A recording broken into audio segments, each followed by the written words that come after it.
जय Hind all of you. कैसा सब लोग? बढ़िया। तो चलो शुरू करते हैं हम लोग आज की क्लास। आज की क्लास में हम लोग पढ़ रहे हैं chapter P block element. P block element में हम लोग हैं ग्रुप 15 पर। ग्रुप 15 जिसे नाइट्रोजन फैमिली भी कहा जाता है, ग्रुप 15 जिसे निकोजेंस भी कहा जाता है। PNICOGENS, पी साइलेंट है, भूलना मत। निकोजन यानी सफोकेशन क्रिएट कराने वाले कंपाउंड, सफोकेशन। ठीक है, तो खैर वो डिटेल है, वो ऑलरेडी हम लोग डिस्कस कर चुके हैं अर्लियर क्लासेस में। लेकिन आज हमारा जो टॉपिक है ग्रुप 15 में बहुत इंपॉर्टेंट टॉपिक में से एक, एग्जामिनेशन पॉइंट ऑफ व्यू से, दोनों बोर्ड एग्जाम और कॉम्पिटेटिव लेवल एग्जाम के लिहाज से। तो टॉपिक है हाइड्राइड्स ऑफ ग्रुप 15। ठीक है, ग्रुप 15 की hydrides. Now students, you people already know that hydrides topic was there in 11th class. ठीक है, 11th क्लास में हाइड्राइड टॉपिक हम लोगों ने पढ़ा था। वहां पर हाइड्राइड की डेफिनेशन ये लिखाई जाती थी कि these are binary compounds of hydrogen with other elements. Now binary compound का मतलब वो कंपाउंड जिनमें दो एलिमेंट्स हो, उन दो में से एक हाइड्रोजन होना चाहिए, दूसरा कोई भी हो चलेगा, दूसरा कोई भी हो चलेगा। ठीक है, ध्यान रखना। तो हाइड्राइड्स ऑफ ग्रुप 15 हम जब बात कर रहे हैं तो यहाँ पर एक कंपाउंड तो हाइड्रोजन होगा क्योंकि हाइड्राइड्स है। दूसरा जो होगा एलिमेंट हाइड्राइड में वो होगा group 15 element. Okay, so group 15 element जब हाइड्रोजन के साथ कंपाउंड बनाते हैं तो उन्हें कहते हैं हम लोग hydrides of group 15। Okay, now what are group 15 elements? As we know, already know, group 15 elements are nitrogen family. Nitrogen family में first element is nitrogen. Second element बताओ कौन होगा? फॉस्फोरस। थर्ड एलिमेंट कौन होगा? आर्सेनिक। फिर fourth element है antimony and fifth element is bismuth. ठीक है, तो these are 5 elements in group 15, nitrogen, phosphorus, arsenic, antimony और बिस्मथ। ठीक, इनके कंपाउंड बनाने हैं हाइड्रोजन के साथ। तो नाइट्रोजन, फॉस्फोरस, आर्सेनिक, एंटीमनी और बिस्मथ को मैं जनरल फॉर्म में इनको मैं सिंबल दे देता हूं M। ठीक है, बजाय अलग अलग लिखने के इनको मैंने जनरल सिंबल दे दिया M। आप चाहो तो X दे दो। ठीक है, X मत देना क्योंकि X हाइड्रोजन को देते हैं, लेकिन कुछ भी दे सकते हो, Y दे दो, Z दे दो, A दे दो, B दे दो, आपकी मर्जी है। मैंने यहाँ पर एलिमेंट लिख दिया M। ठीक है, सिंबल लिख दिया M। ठीक है, जो इनको रिप्रेजेंट कर रहा है। नाउ इसका कंपाउंड बनाना है हाइड्रोजन के साथ। अब कंपाउंड बनाने के लिए बचपन से क्या सीखा है आपने? ऑक्सीडेशन स्टेट यानी चार्ज मेंशन करो पहले इनके ऊपर। हाइड्रोजन का ऑक्सीडेशन स्टेट बताओ कितना होता है? 1 होता है। हाइड्रोजन का ऑक्सीडेशन स्टेट इज +1। तो हाइड्रोजन अगर पॉजिटिव है तो इनको नेगेटिव ऑक्सीडेशन स्टेट शो करना पड़ेगा। ठीक है, अगर एक पॉजिटिव है तो कंपाउंड बनाने के लिए दूसरा नेगेटिव होना चाहिए, क्योंकि कंपाउंड इलेक्ट्रिकली क्या होते हैं? न्यूट्रल। तो न्यूट्रल तभी होगा जब एक पॉजिटिव होगा तो दूसरा नेगेटिव होगा। तो ग्रुप 15 एलिमेंट की नेगेटिव ऑक्सीडेशन स्टेट क्या होती है? ग्रुप 15 एलिमेंट में जैसा नाइट्रोजन है एटॉमिक नंबर 7, कॉन्फ़िगरेशन 2,5। तो इन्हें ऑक्टेट पूरा करने के लिए बताओ कितने इलेक्ट्रॉन चाहिए? They require 3 electrons. तो ये 3 इलेक्ट्रॉन गेन करेंगे and they acquire -3 oxidation state. So since group 15 elements have 5 electrons in their outermost shell, उनके outermost shell में क्योंकि 5 इलेक्ट्रॉन होते हैं तो they require only 3 electrons। तो 3 इलेक्ट्रॉन गेन करेंगे और चार्ज हो जाएगा उनका -3। तो इनका चार्ज होता है -3। ठीक है, अब कंपाउंड बनाने के लिए हम लोग क्या करते हैं? ऑक्सीडेशन स्टेट को क्रॉस मल्टीप्लाई कर देते हैं। कर दो क्रॉस मल्टीप्लाई, सिर्फ नंबर को करना है, चार्ज को नहीं। ठीक है, तो जब क्रॉस मल्टीप्लाई कर देंगे तो फॉर्मूला क्या बनेगा हमारे पास? फॉर्मूला बनेगा M, इसके नीचे नंबर आ जाएगा 1 को लिखने की जरूरत है नहीं, और हाइड्रोजन के नीचे नंबर आ जाएगा 3। तो जनरल फॉर्मूला जो है हाइड्राइड्स ऑफ ग्रुप 15 का, this is general formula. General formula का मतलब जो कॉमन फॉर्मूला है वो है MH3। अब यहाँ पर M कौन हो गया? ग्रुप 15 एलिमेंट, और H कौन हो गया? हाइड्रोजन, और 3 हाइड्रोजन है। तो इस तरह से हम जनरल फॉर्मूला बनाते हैं। इसी जनरल फॉर्मूले को अगर फॉलो करें तो ये हो जाएगा, अगर इस M की जगह हम नाइट्रोजन को ले ले तो ये हो जाएगा NH3। अगर M की जगह फॉस्फोरस को ले ले तो ये हो जाएगा PS3। आर्सेनिक को ले लेंगे तो ये हो जाएगा AsH3। एंटीमनी को ले लेंगे तो ये बन जाएगा SvH3। और बिस्मथ को अगर लेंगे तो ये बन जाएगा BiH3। ठीक है, तो these are hydrides of group 15, इनको बोलते हैं हम लोग हाइड्राइड्स ऑफ ग्रुप 15। ग्रुप 15 की हाइड्राइड्स हो गई। अब इसमें NH3 का नाम अमोनिया, बहुत कॉमन है, सब लोग जानते हैं, बचपन से पढ़ता रहे अमोनिया के बारे में। ठीक है, PS3 का नाम फॉस्फाइन। कुछ लोग फॉस्फाइन ना कहकर फॉस्फीन भी कहते हैं, कोई दिक्कत नहीं। ठीक है, बोलने से कोई परेशानी नहीं है, फॉस्फाइन बोल लो, फॉस्फीन बोल लो, चलेगा। SH3 का नाम है अर्साइन। SvH3 का नाम है स्टिबाइन, और BiH3 का नाम है बिस्मुथाइन।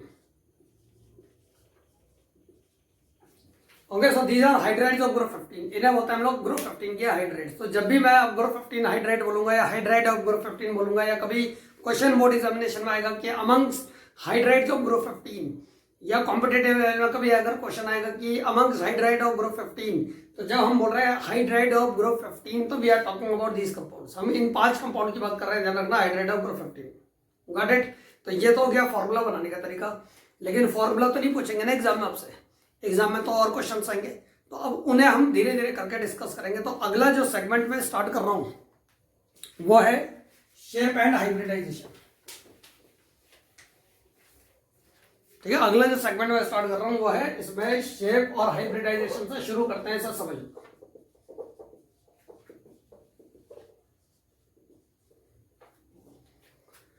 शेप बनाने की थ्योरी फिर 11th क्लास में हम लोगों ने सीखी है, VSCPR थ्योरी से हम लोग शेप बनाते हैं किसी भी चीज की। हाइब्रिडाइजेशन निकालने के लिए भी मैं एक शॉर्टकट तरीका आपको 11th में बता चुका हूं, यहाँ पर दोबारा बता दूंगा। अगर स्ट्रक्चर आपको ड्रॉ करना आता है, शेप अगर आपको ड्रॉ करना आता है, तो उससे डायरेक्टली हम किसी भी सेंट्रल एटम के हाइब्रिडाइजेशन स्टेट निकाल सकते हैं। तो अभी जो मैं समझा रहा हूँ आपका वो डिटेल्ड एस्पेक्ट नहीं है, 11th क्लास की चीजें, तो मैं एक बार रिवाइज कराता हूँ आपको शॉर्टकट में, करवा दें? चलो शुरू करते हैं। तो शेप की अगर बात करते हैं तो शेप मिलती है हमें VSEPR थ्योरी का इस्तेमाल करते हैं हम लोग शेप बनाने के लिए। ठीक है, VSEPR थ्योरी। VSEPR थ्योरी का मतलब होता है valence, V for valence, S for shell, valence shell का मतलब आउटरमोस्ट शेल, E का मतलब इलेक्ट्रॉन, P का मतलब पेयर। इलेक्ट्रॉन हमेशा पेयर में पाए जाते हैं किसी मॉलिक्यूल में, या तो बॉन्ड में होंगे तो बॉन्ड पेयर ऑफ इलेक्ट्रॉन बोलेंगे हम लोग, बॉन्ड पेयर ऑफ इलेक्ट्रॉन्स, जिन्हें शेयर्ड पेयर ऑफ इलेक्ट्रॉन भी कहते हैं हम लोग। और अगर नहीं होंगे बॉन्ड में तो होता है, उन्हें बोलते हैं लोन पेयर ऑफ इलेक्ट्रॉन, जो खाली इलेक्ट्रॉन्स होते हैं। ठीक है, लोन पेयर ऑफ इलेक्ट्रॉन। तो इलेक्ट्रॉन हमेशा पेयर में होते हैं वैलेंस शेल के। तो वैलेंस शेल EP का मतलब इलेक्ट्रॉन पेयर, R का मतलब रिपल्शन, क्योंकि इलेक्ट्रॉन पेयर है। इलेक्ट्रॉन का चार्ज बताओ क्या होता है? नेगेटिव। एक इलेक्ट्रॉन का नेगेटिव होता है, 2 इलेक्ट्रॉन का बताओ चार्ज क्या होगा? नेगेटिव होगा अनडाउटेडली। ठीक है, चाहे एक इलेक्ट्रॉन है, 2 या 200, 400 नेगेटिव होने वाला है। तो एक इलेक्ट्रॉन पेयर, यानी एक इलेक्ट्रॉन पेयर और दूसरा इलेक्ट्रॉन पेयर एक दूसरे को लाइक चार्ज होने के कारण क्या करेगा? रिपेल करेगा। इसीलिए ये R शब्द है यहाँ पर रिपल्शन। तो नाम पड़ गया valence shell electron pair repulsion theory. VSEPR theory मदद करती है शेप बनाने में। ये 11th क्लास का टॉपिक है, और अभी हम वीडियो बना रहे हैं 12th क्लास की। ठीक है, अभी हम पढ़ रहे हैं 12th क्लास का टॉपिक। तो टेक्निकली आपको बात मालूम होनी चाहिए, लेकिन मैं फिर भी एक बार शॉर्टकट में रिवाइज करवा देता हूँ आपको। VSEPR थ्योरी में सबसे पहले हम टाइप ऑफ मॉलिक्यूल पढ़ते हैं। टाइप, मॉलिक्यूल का टाइप कौन सा है पहले ये मालूम होना चाहिए आपको, और मॉलिक्यूल के टाइप से उसका शेप बन जाएगा, और शेप बन जाएगा तो उसका नाम भी लिख सकते हैं हम लोग, नेम ऑफ शेप। ठीक है, फिलहाल ये 3 चीजें मैं आपको बताता हूँ। टाइप से शुरू करते हैं हम लोग। टाइप में लिख रहा हूँ AB2। अब यहाँ पर A क्या है और B क्या है? A तो है स्टूडेंट्स सेंट्रल एटम। ठीक है, सेंट्रल एटम यानी जो बीच का एटम होगा, जैसे NH3 में सेंट्रल एटम नाइट्रोजन हो गया, PH3 में सेंट्रल एटम फास्फोरस हो गया, H2SO4 में सेंट्रल एटम सल्फर हो गया। तो ये सेंट्रल एटम VSEPR थ्योरी में सिखाया जाता है कैसे वर्क करते हैं हम लोग। ठीक है, तो A का मतलब हो गया सेंट्रल एटम, B का मतलब हो गया बॉन्ड पेयर। ठीक, कितना बॉन्ड पेयर है देखो, बिना बॉन्ड के तो मॉलिक्यूल बनेगा नहीं, कम से कम सेंट्रल एटम है। सेंट्रल एटम का मतलब वो एटम जो सेंटर में हो, और सेंटर में तब होगा जब लेफ्ट और राइट साइड में कम से कम एक एक बॉन्ड तो होना चाहिए ना, तभी तो हम सेंटर में आएंगे। अब 2 बच्चे हैं, अब मैं 2 बच्चों में से एक बच्चे को बोलूँ तो सेंटर में खड़े हो जा, तो क्या हो सकता है क्या? 2 बच्चों में सेंटर कैसे निकलेगा? हाँ, 3 अगर बच्चे होंगे तो मैं एक को बोलूंगा एक लेफ्ट में खड़े जाओ, एक राइट में खड़े जाओ, और एक सेंटर में खड़े जाओ। तो भाई सेंटर तो तभी होगा जब लेफ्ट और राइट में कुछ ना कुछ होना चाहिए। तो इसलिए कम से कम 2 बॉन्ड पेयर तो होने चाहिए सेंट्रल एटम बनाने के लिए, मिनिमम 2। ठीक है, AB2। अगर AB2 होगा तो A सेंट्रल एटम होगा, एक B राइट साइड में, एक B लेफ्ट साइड में। ये बनेगी शेप। 2 लाइनें अगर आ रही है, 2 बॉन्ड अगर आ रहे हैं, तो 2 बॉन्ड को इस तरह से अरेंज करते थे हम लोग। ये जो शेप बनता था इसका बॉन्ड एंगल, ये बॉन्ड एंगल का मतलब 2 लाइन के बीच का एंगल, जो रिप्रेजेंट करती है डायरेक्शन ऑफ बॉन्ड। तो bond angle is the angle between the lines, line के बीच का एंगल होता है। और ये लाइन रिप्रेजेंट कर रही है डायरेक्शन ऑफ बॉन्ड, यानी ये वाला बॉन्ड इस डायरेक्शन में, ये वाला बॉन्ड इस डायरेक्शन में। इनके बीच का जो एंगल होगा उसे बॉन्ड एंगल कहते हैं हम लोग। और यहाँ पर बॉन्ड एंगल निकलता है 180 डिग्री। इस तरह की जो शेप बनती है, क्योंकि एक लाइन बनाई हमने, ये तीनों के तीनों एक ही लाइन में आ रहे हैं, इसलिए इस तरह की शेप को क्या बोलते हैं हम लोग? लीनियर। तो जब भी 2 एटम को अरेंज करना होगा, जब भी 2 बॉन्ड को अरेंज करना होगा, तो हम हमेशा ये शेप ड्रॉ करेंगे, हमेशा। ठीक है, ध्यान रखना। अगला कैटेगरी हम लोग पढ़ते थे AB3। AB3 में हम क्या करते थे? ए सेंट्रल एटम है बीच में, और 3 बॉन्ड अरेंज करते थे इस तरह से, इस तरह से और इस तरह से। सबके बीच का डिस्टेंस बराबर रखना है, ध्यान रखना, क्योंकि बॉन्ड पेयर और बॉन्ड पेयर में रिपल्शन हमेशा इक्वल होगी। जितना ये दोनों एक दूसरे को रिपल करेंगे उतना ही इन दोनों के बीच में होगा, उतना ही इन दोनों के बीच में, तो गैप बराबर होना चाहिए अगर सिर्फ बॉन्ड पेयर है तो। ठीक है, यहाँ पर ये वाला है, ये दो लाइन के बीच का एंगल बॉन्ड एंगल, ऐसे इन दो लाइन के बीच का एंगल बॉन्ड एंगल, इन दो लाइन के बीच का एंगल बॉन्ड एंगल। ये जो शेप बनकर तैयार हुई इसको मैं मार्क कर देता हूँ इस तरह से, ये मार्क कर दी, ये बन गई शेप। और इस शेप को बोलते हैं हम लोग ट्राइगोनल प्लेनर। देखो इन्हीं चीजों को हमने 11th में बहुत डिटेल में डिस्कस करा था, लेकिन एक बार मैं रिवाइज करवा रहा हूँ आपको ताकि आप लोगों को दिक्कत ना हो इस वीडियो को समझने में और इस टॉपिक को समझने में। ठीक है, ये हो गया AB3। बॉन्ड एंगल निकालना बहुत आसान है, पूरा सर्कल बन गया। देखो ये सर्कल है 360 डिग्री का, और इसको हम कितने पार्ट में डिवाइड कर रहे हैं? 3 पार्ट में डिवाइड कर रहे हैं, तो 360 को 3 पार्ट में डिवाइड कर दो, 360 डिवाइडेड बाय 3 यानी कितना आ जाएगा 120 डिग्री। तो ईच एंगल इज 120 डिग्री। ठीक है, 3 एंगल्स है, तीनों के तीनों 120 डिग्री के हैं ईच। अगला जो शेप आपको मालूम होना चाहिए वो है AB4। ठीक है, AB4 जो यहाँ पर भी काम होने वाला है। AB4 का शेप इस तरह से ड्रॉ करते हैं हम लोग। एक लाइन, दो लाइन, ये दो लाइनें तो होती है बच्चों प्लेन में। प्लेन का मतलब जो व्हाइट बोर्ड में ही है दोनों लाइनें। जो थर्ड लाइन होगी वो प्लेन से बाहर होगी ऐसे। ठीक है, इस तरह से प्लेन से बाहर की तरफ ऐसे। ठीक, और जो फोर्थ लाइन होगी प्लेन के अंदर की तरफ होगी। तो ये 3D शेप है। ये शेप 2 डायमेंशनल है, ये भी 2 डायमेंशनल, लेकिन ये 3D बनेगा क्योंकि ये दो लाइनें प्लेन में, एक प्लेन के बाहर की तरफ और एक प्लेन के अंदर की तरफ है। जो प्लेन के बाहर है उसमें थोड़ा सा बड़ा बना देता हूँ लाइन को, बड़ी होती नहीं है लाइन लेकिन बना रहा हूँ ताकि आई से क्लोज है तो थोड़ा बड़ा नजर आएगा। और एक होगी प्लेन से अंदर की तरफ। तो जब हम इन लाइनों को डॉट B लिख देते हैं यहाँ पर 4B इस तरह से अरेंज करते हैं, और जब इन्हें इस तरह से जोड़ेंगे तो ये आपको शेप बनती हुई नजर आएगी। तो ये जो डायमंड लाइक शेप बनकर तैयार होती है इसको क्या नाम दिया था हमने 11th क्लास में? ठीक है, बिल्कुल, इसको नाम दिया था हमने टेट्राहेड्रल। ठीक है, टेट्राहेड्रल शेप। बॉन्ड एंगल इसका 109.5 डिग्री के अराउंड होता है। ठीक है, वो बॉन्ड एंगल की वैल्यू है, तो वो याद है, अच्छी बात है। नहीं भी याद है तो फिलहाल कोई ऐसी दिक्कत वाली बात नहीं। ठीक है, तो ये हो गया AB4। इसके अलावा दो शेप्स और हैं जो आपको याद रखनी है, जो आगे चलकर काम आएंगे हमारे। ठीक है, शेप में से एक शेप है AB5। AB5 को बनाने का तरीका ये रखा था हम लोगों ने, 3 तो आप भी लगा देंगे ट्राइंगल के अलोंग। ये बन गया ट्राइगोनल प्लेनर शेप। जो बच गए 2B। ठीक है, 2, एक होगा प्लेन के ऊपर ऐसे और एक होगा प्लेन के बिल्कुल अंदर 90 डिग्री पर। एक प्लेन के ऊपर, एक प्लेन के नीचे, एक भी प्लेन के ऊपर, एक भी प्लेन के नीचे। तो ये दो बॉन्ड जो प्लेन के ऊपर और प्लेन के नीचे इन्हें बोलते हैं एक्सियल बॉन्ड, और जो प्लेन में उन्हें बोलते हैं इक्वेटोरियल बॉन्ड। आगे चलकर ये टॉपिक इसी ग्रुप में आने वाला है, तब हम डिटेल में डिस्कस करेंगे। शेप का नाम है ट्राइगोनल बाय पिरामिडल। ट्राइगोनल इसलिए क्योंकि ट्राइंगल आपको बनता हुआ नजर आया। पिरामिड बच्चों हम इसलिए बोलते हैं क्योंकि पिरामिड, देखो कोई भी बॉन्ड प्लेन के अगर बाहर की तरफ है तो उसे पिरामिड कहा जाता है। पिरामिड अगर प्लेन के बाहर की तरफ है तो यहाँ पर प्लेन के बाहर की तरफ कितने बॉन्ड है? 2, एक ऊपर और एक नीचे, दोनों के दोनों प्लेन के बाहर है, तो कितने पिरामिड हो गए? 2। 2 का मतलब बाय और पिरामिड का मतलब पिरामिड, इसीलिए नाम पड़ गया ट्राइगोनल बाय पिरामिडल। इसमें 3 एंगल तो 120 डिग्री के होंगे, ये वाला और ये वाला। और दो एंगल होंगे 90 डिग्री के होंगे, एक जो प्लेन के ऊपर और एक जो प्लेन के नीचे है, वो 90 डिग्री पर होता है प्लेन के सब। ठीक है, तो 3 angles of 120 degree and 2 angles of 90 degree. ये 11th क्लास में पढ़ाया आप लोगों ने। अब आगे आखिरी जो आपको याद रखना है वो है AB6। AB6 का जब हम लोग शेप ड्रॉ करते हैं तो इस तरह से शेप ड्रॉ करेंगे। 1 2 3 4 स्क्वायर के 4 कॉर्नर पकड़ लो इस तरह से, एक भी इधर लगा दो, एक भी इधर लगा दो, एक इधर एक इधर। ये बन गया स्क्वायर प्लेनर। 2 पिरामिड होंगे इसमें, एक प्लेन के ऊपर और एक प्लेन के नीचे। तो इस तरह से बना देते हैं, एक प्लेन के ऊपर और एक प्लेन के नीचे। इस शेप को नाम दिया जाता है ऑक्टाहेड्रल। ऑक्टाहेड्रल स्टूडेंट इस नाम से इसलिए मिलता है क्योंकि इसमें टोटल 8 फेस होते हैं। 4 फेस होते हैं प्लेन के ऊपर और 4 होते हैं प्लेन के नीचे। ये ग्रुप 16 में जब आएगा तो मैं डिटेल में समझाऊंगा कि वो 8 फेसेस कैसे बनाना है। 11th क्लास में मैं ऑलरेडी समझा चुका हूं ये बात आप लोगों को। 8 फेसेस होने के कारण इसे ऑक्टाहेड्रल नाम दिया गया है, ध्यान रखना। ठीक है, तो ये जो मैंने आपको 5 शेप्स याद दिलवाई 11th क्लास वाली, ठीक है, 11th क्लास में जो पढ़ाया आप लोगों ने, ये अगर आपको मालूम होंगी तो आप आगे के 4-5 और बना सकते हो जिनमें लोन पेयर आता है। लोन पेयर को हम एल से इंडिकेट करेंगे। आप गौर करोगे मैंने लोन पेयर वाला रिवाइज नहीं करवाया आपको जानबूझकर, क्योंकि वो रिवाइज करने की जरूरत ही नहीं है। अगर आपको ये 5 मालूम है तो लोन पेयर वाला आप अपनी भी बना सकते हैं, वो अभी मैं सिखाता हूं आपको कैसे। ठीक है, तो भाई ये 5 याद रखना है आप लोगों को।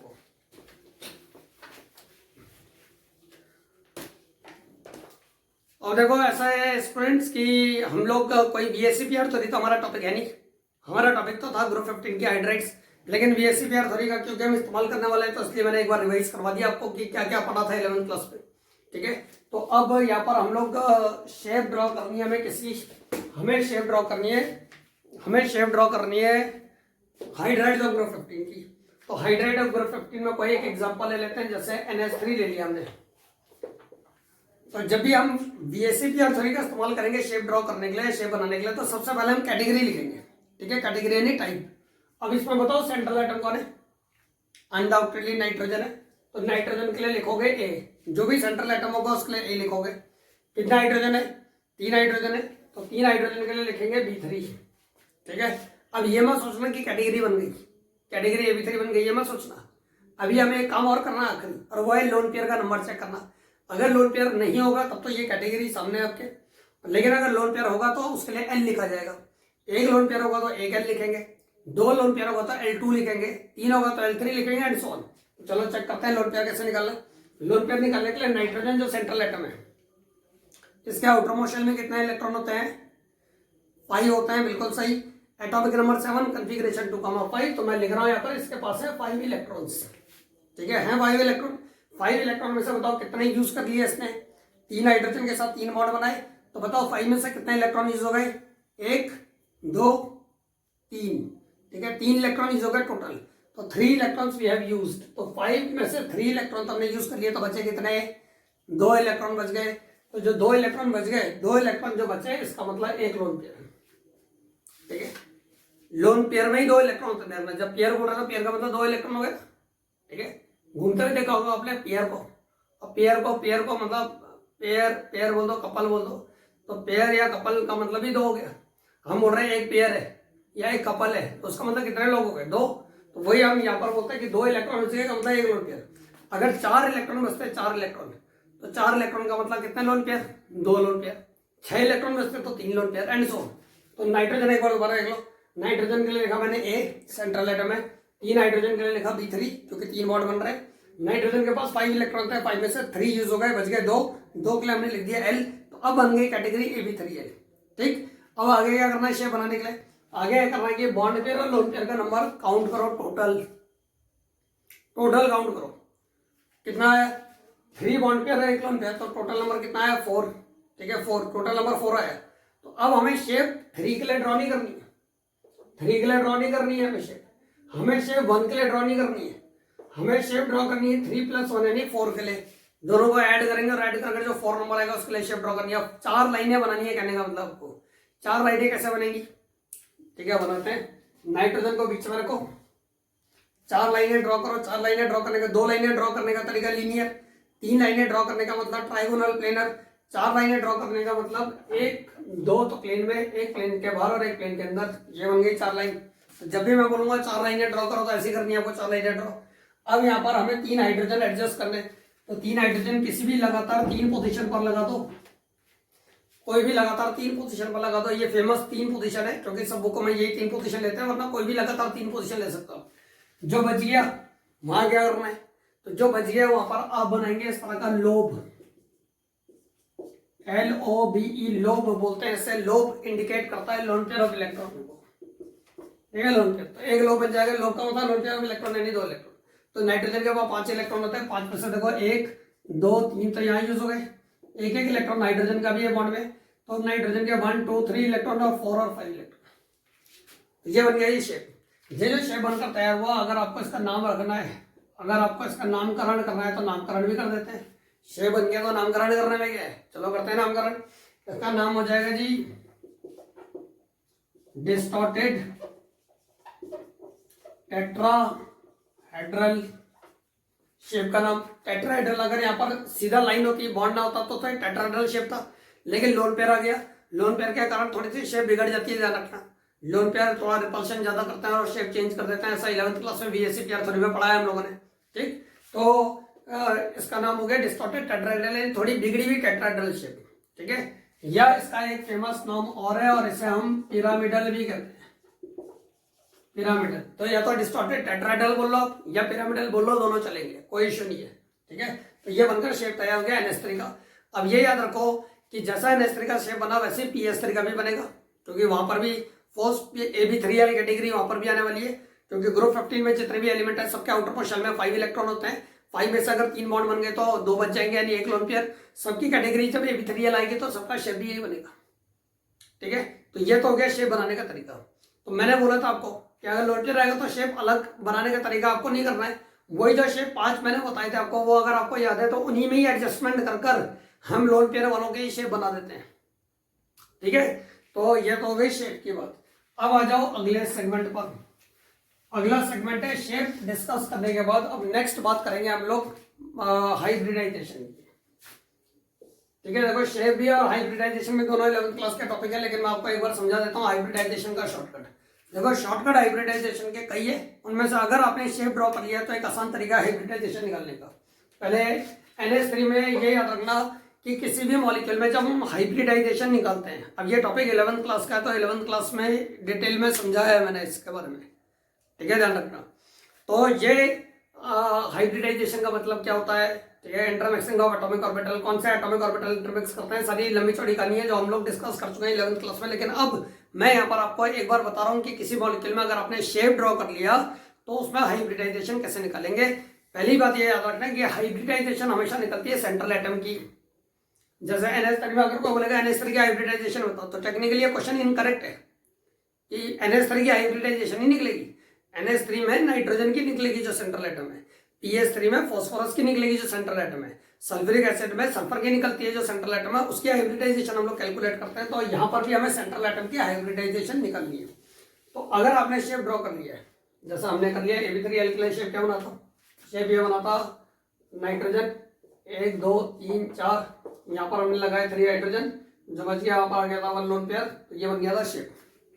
ठीक है, अब हाइब्रिडाइजेशन निकालना है। तो शॉर्टकट ये याद रखो आप कि जब भी आपको हाइब्रिडाइजेशन की वैल्यू निकालनी होगी तो आप सबसे पहले बॉन्ड काउंट करो। क्या काउंट करो? बॉन्ड। हाइब्रिडाइजेशन में बॉन्ड काउंट करोगे। कौन से बॉन्ड काउंट करने हैं? बॉन्ड काउंट करना है आपको सिग्मा बॉन्ड और साथ में lone pair of electron.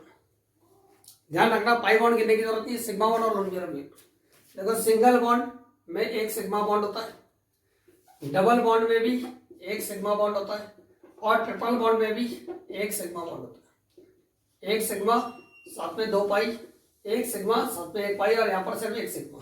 Sigma के अलावा 1 पाई बॉन्ड भी है, इससे हमें मतलब नहीं है। यहाँ एक सिग्मा के अलावा 2 पाई बॉन्ड है, इससे हमें मतलब नहीं है। हमारा मतलब सिर्फ सिग्मा बॉन्ड से। ठीक है, फिलहाल यहाँ तो डबल और ट्रिपल बॉन्ड नहीं है, तो सारी सिंगल बॉन्ड है। सिंगल बॉन्ड का मतलब सिग्मा बॉन्ड, और साथ में लोन पेयर ऑफ इलेक्ट्रॉन का नंबर काउंट करना है। तो चलो करते हैं। 1 sigma bond, 2 sigma bond, 3 sigma bond. So here in this case nitrogen is surrounded by 3 sigma bonds. Nitrogen के सराउंडिंग में कितने सिग्मा बॉन्ड है? 3 हो गए। और लोन पेयर काउंट करो कितने हैं? 1 लोन पेयर है, तो 3 sigma bond plus 1 lone pair, तो टोटल कितना हो गए? 4। तो टोटल नंबर ऑफ बॉन्ड्स हम बोलेंगे 4 है हमारे पास। अब इसे निकाल कर क्या करना है वो मैं समझाता हूं आपको। इसे निकाल कर आपको क्या करना है कि हाइब्रिडाइजेशन में ये याद रखिए सब लोग कि S, P और D का इस्तेमाल करते हैं। ठीक है, S, P और D। S सब शेल में 1 ऑर्बिटल होता है, P सब शेल में 3 ऑर्बिटल होता है, और D सब शेल में 5 ऑर्बिटल्स होता है। P सब शेल में जो 3 ऑर्बिटल है, PX, PY, PZ, D sub shell में जो 5 ऑर्बिटल है, DXY, DYZ, DZX, DX square, Y square और DZ स्क्वायर। ठीक है, हर ऑर्बिटल में आते हैं 2 electron. Pauli's exclusion principle. Each orbital can accommodate maximum of 2 electron. S orbital में मैक्सिमम 2 इलेक्ट्रॉन आ सकते हैं, P में मैक्सिमम 6 इलेक्ट्रॉन आ सकते हैं, D में मैक्सिमम 10 इलेक्ट्रॉन आ सकते हैं। लेकिन स्टूडेंट से याद रखिए हाइब्रिडाइजेशन में S, P और D में हमें इलेक्ट्रॉन नहीं भरना है, हमें भरना है बॉन्ड। ठीक है, यही शॉर्टकट तरीका। हमें क्या भर रहे हैं? बॉन्ड भर रहे हैं। S में, P में और D में बॉन्ड भरोगे आप। बॉन्ड यानी एक बॉन्ड का मतलब 2 इलेक्ट्रॉन। ठीक है, अब S में कितने बॉन्ड आ सकते हैं ये सोचो। S में मैक्सिमम कितने इलेक्ट्रॉन होते हैं? 2 इलेक्ट्रॉन, और 2 इलेक्ट्रॉन का मतलब हो गया 1 बॉन्ड। तो S में मैक्सिमम 1 बॉन्ड आ सकता है, मैक्सिमम आ गया। अब आ जाओ P पर। P में 2 इलेक्ट्रॉन का मतलब 1 बॉन्ड, 2 इलेक्ट्रॉन का मतलब 1 बॉन्ड, 2 इलेक्ट्रॉन का मतलब 1 बॉन्ड। तो टोटल कितने बॉन्ड? P में मैक्सिमम टोटल आएंगे 3 बॉन्ड। 6 इलेक्ट्रॉन का मतलब हो गया 3 बॉन्ड, क्योंकि 2 इलेक्ट्रॉन का 1 बॉन्ड, तो 6 इलेक्ट्रॉन में 3 बॉन्ड होंगे। तो P में मैक्सिमम 3 बॉन्ड आ सकते हैं। ठीक है, मिनिमम 1, मैक्सिमम 3। D में मैक्सिमम कितने हैं? 1 2 3 4 एंड 5। D में मैक्सिमम आते हैं 5 बॉन्ड्स। ठीक है, D ऑर्बिटल में मैक्सिमम 5 बॉन्ड्स होते हैं। अब ऑर्डर वही होगा जैसा कॉन्फ़िगरेशन का होता है, पहले एस में बॉन्ड भरेंगे, जब एस पूरा भर जाएगा तब आएगा पी का नंबर, और जब पी पूरा भर जाएगा तब आएगा डी का नंबर। यह ऑर्डर चलेगा जनरल। ठीक है, तो अगर मान लो यहां मैं लिख रहा हूं बॉन्ड, ये वो बॉन्ड है जो सेंट्रल एटम का राउंड है, सिग्मा बॉन्ड और लोन पेयर ऑफ इलेक्ट्रॉन, और यहां पर मैं लिख देता हूं कि हाइब्रिडाइजेशन क्या होगी। ठीक, बॉन्ड में अगर मान लो दो बॉन्ड है, मतलब सेंट्रल एटम के अराउंड कम से कम दो बॉन्ड होने चाहिए ना, जैसे Ab2 में होता है। तो अगर दो बॉन्ड है तो हाइब्रिडाइजेशन निकालना बहुत आसान। दो अगर बॉन्ड है तो फर्स्ट बॉन्ड जाएगा कहां पर, एस में, क्योंकि एस में तो एक ही बॉन्ड जा सकता है और सबसे पहले जाएगा एस में। जब एस भर गया और वो भर गया एस, क्योंकि उसमें एक ही बॉन्ड आ सकता है, तो अब अगला नंबर किसका आएगा, पी का। तो जो बचा हुआ बॉन्ड है वो जाएगा पी में, तो हाइब्रिडाइजेशन क्या हो गई, एसपी। ठीक है, हाइब्रिडाइजेशन हो गई एसपी। इसी तरह से अगर मान लो टोटल 3 बॉन्ड्स होते हैं, इसमें 3 बॉन्ड है, जैसे AB3 कैटेगरी में, ठीक है 3 बॉन्ड, तो 3 बॉन्ड में से फर्स्ट बॉन्ड जाएगा हमेशा एस में, एस भर चुका है, remaining 2 bond will go in P, तो हाइब्रिडाइजेशन विल बी sp2। ऐसे ही अगर 4 आ रहा है, टोटल नंबर ऑफ बॉन्ड 4 आ रहे हैं, तो हाइब्रिडाइजेशन क्या हो जाएगी, एस, और remaining 3 will go in P. अब पी पूरा भर चुका है, क्योंकि हमने पढ़ा था कि पी में मैक्सिमम 3 ही बॉन्ड आ सकते हैं, है ना। अब अगर एक और बॉन्ड आया तो फिर किसकी मदद लेनी पड़ेगी, डी की। तो चलो लेते हैं, अगर 5 बॉन्ड्स हैं सेंट्रल एटम के अराउंड, जैसे PCl 5 में होते हैं, AB5 कैटेगरी में, तो first bond will go in S, P में जाएंगे 3, एस पूरा भर गया, पी पूरा भर गया, जो बचा हुआ एक बॉन्ड है, ठीक है, 1 और 3 कितना हुए, 4, तो जो the remaining 1 bond will enter in D subshell, hybridization हो गई sp3d। ऐसे ही अगर 6 होगा तो sp3d2 हो जाएगी, एंड सो ऑन। ठीक है, तो बॉन्ड निकालेंगे सिग्मा बॉन्ड और लोन पेयर का नंबर, और उसे एस, पी और डी में एक एक कर भर देंगे। ठीक है, पहले एस भरेगा, फिर उसके बाद पी का नंबर आएगा, फिर अगर बच गए तो डी में जाएंगे। Got it.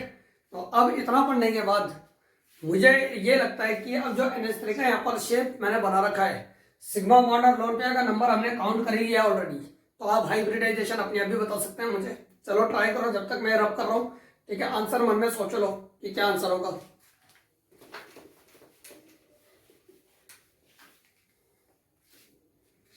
सोच लिया आंसर, चलो चेक करो आप। ठीक है, हमारे पास टोटल 1 2 3 सिग्मा बॉन्ड और एक लोन पेयर है, लोन पेयर भी काउंट करना है, तो 3 + 1 कितना हो गया, 4।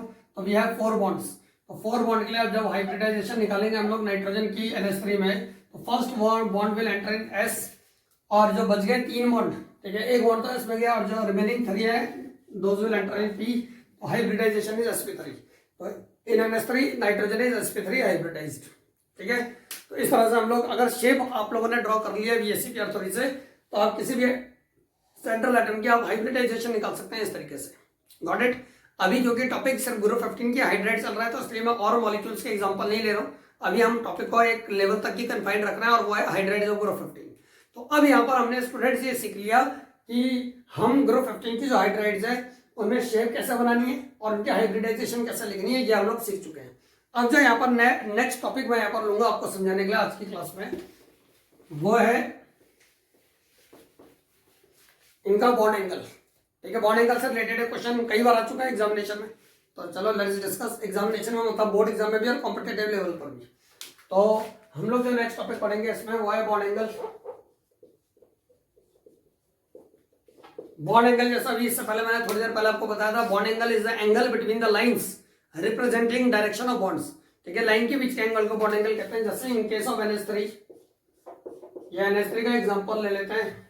ठीक है, ये यहाँ पर लोन पेयर ऑफ इलेक्ट्रॉन्स है, तो ये जो लाइन के बीच का एंगल है इसे बॉन्ड एंगल कहेंगे। चाहे ये वाला ले लो या ये वाला भी ले सकते हो, आपको दिक्कत नहीं है। ठीक है, ये एंगल बॉन्ड एंगल हो गया, लाइन के बीच का angles which represent direction of bonds. ठीक है, जो रिप्रेजेंट करती है डायरेक्शन ऑफ बॉन्ड को। तो बॉन्ड एंगल की अगर बात करें तो पहले मैं हाइड्राइड ऑफ ग्रुप 15 के बॉन्ड एंगल बताता हूँ आपको होते क्या क्या। नाइट्रोजन के हाइड्राइड अमोनिया, फॉस्फोरस के हाइड्राइड फॉस्फीन, आर्सेनिक के हाइड्राइड अरसाइन, एंटीमनी के हाइड्राइड SbS3 स्टेबाइन, बिस्मथ के हाइड्राइड बिस्मोथाइन BiS3, और ये इनके बॉन्ड एंगल की वैल्यूज।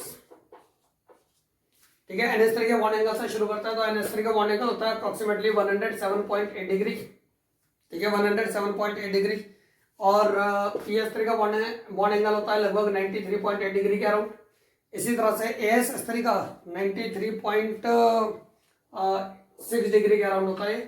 ठीक है। इसी तरह से AS3 का जो बॉन्ड एंगल है इट इज 91.8 डिग्री।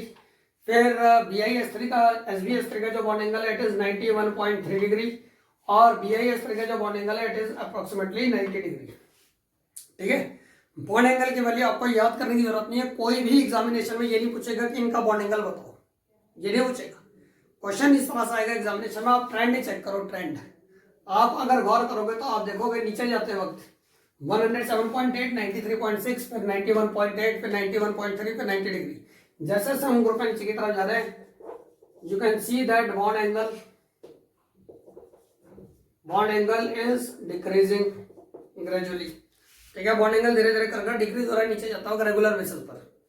ठीक है, bond angle is gradually decreasing. तो बॉन्ड एंगल डिक्रीज हो रहा है तो क्वेश्चन एग्जामिनेशन में पूछ सकते हैं ऐसा क्यों। Why in hydrides of group 15 bond angle decreases from NH3 to BIS3। यह क्वेश्चन एग्जामिनेशन में NH3 और PS3 का कॉम्बिनेशन वाला क्वेश्चन बना कर दे सकते हैं कि NH3 का बॉन्ड एंगल ज्यादा होता है, PS3 का कम होता है, ऐसा क्यों वाला। तो चलो इस क्वेश्चन को डिस्कस करते हैं। यही क्वेश्चन एग्जामिनेशन में यूजुअली आता है, तो इस क्वेश्चन को आपको तैयार रखना है। तो let's see and how to answer the question.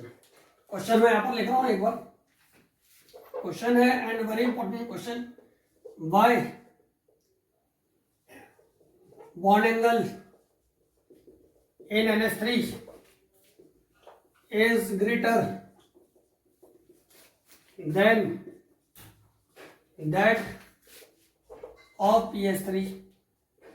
NH3 का बॉन्ड एंगल PS3 से ज्यादा क्यों होता है, is greater than that of PS3।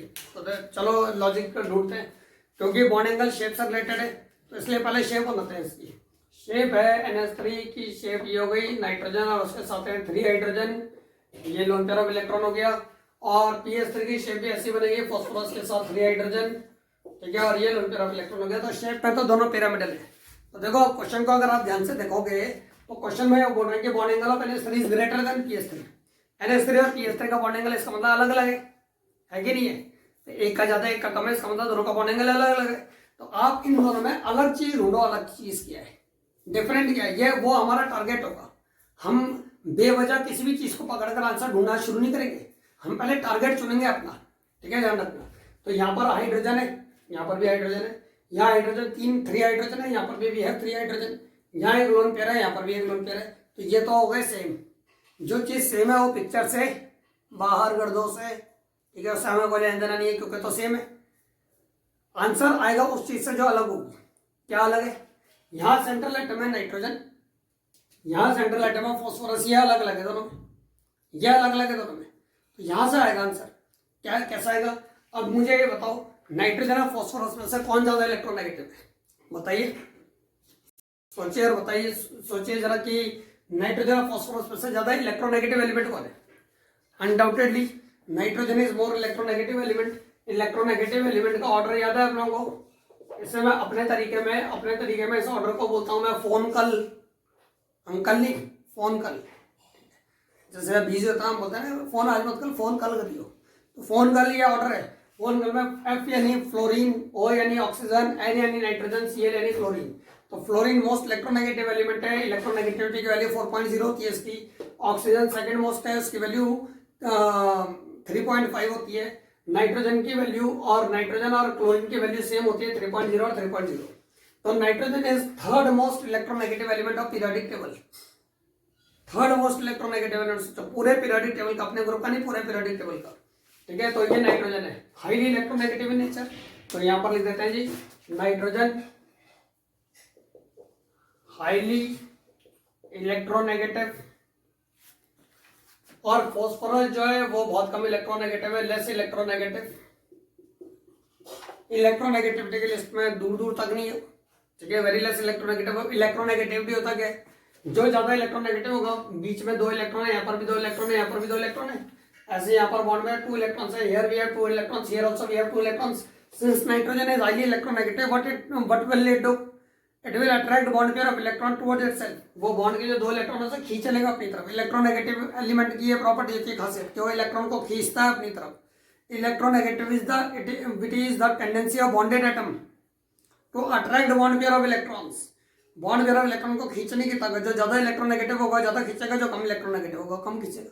क्योंकि नाइट्रोजन बहुत ज्यादा इलेक्ट्रोनेगेटिव है, तो ये जो दो इलेक्ट्रॉन सबको नजर आ रहे थे ना बीच में, ये कहाँ चले जाएंगे, नाइट्रोजन के पास। यहां से भी कहाँ चले जाएंगे, नाइट्रोजन के पास।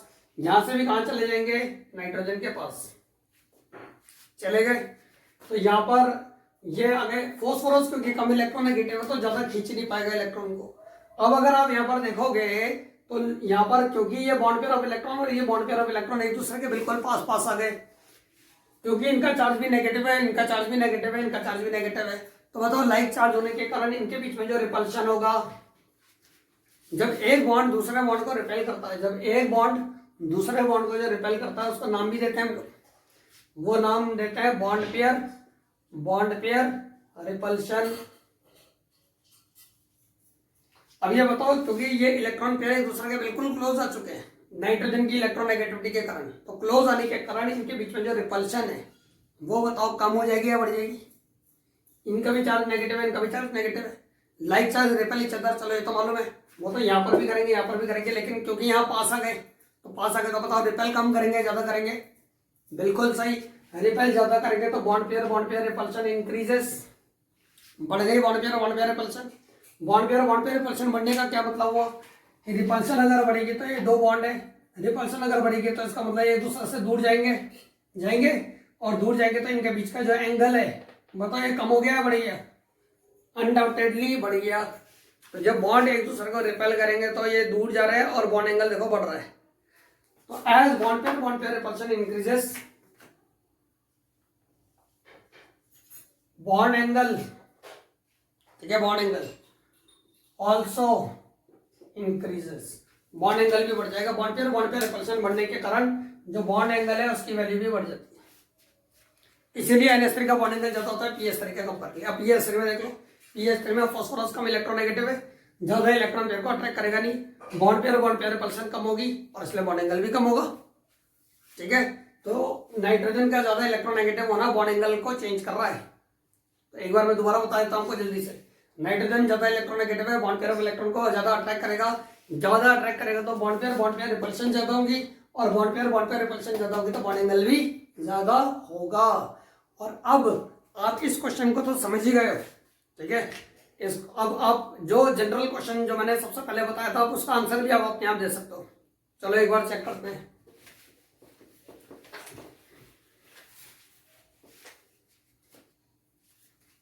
जनरल क्वेश्चन क्या था, NH3 PH3 SbH3 BiH3 और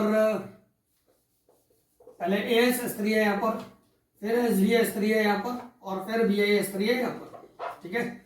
तो NH3 का बॉन्ड एंगल 107.8 डिग्री था, PH3 का बॉन्ड एंगल 93.6 डिग्री था, ASH3 का बॉन्ड एंगल ASH3 का जो बॉन्ड एंगल है वो 91.8 डिग्री,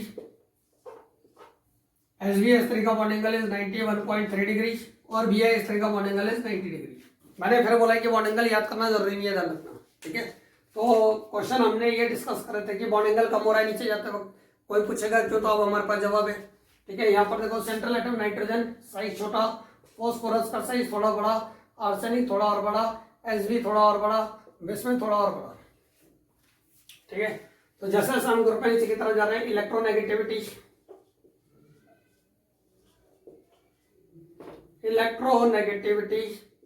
ऑफ किसकी इलेक्ट्रोनेगेटिविटी, सेंट्रल एटम, जिनको मार्क करा है मैंने वहां पर, इलेक्ट्रोनेगेटिविटी ऑफ सेंट्रल एटम। चलो बताओ, साइज बढ़ रहा है तो इलेक्ट्रोनेगेटिविटी क्या लिखो मैं, इंक्रीजेस या डिक्रीजेस, बिल्कुल सही, साइज बढ़ेगा तो इलेक्ट्रोनेगेटिविटी, साइज सेंट्रल एटम का बढ़ेगा तो इलेक्ट्रोनेगेटिविटी डिक्रीजेस।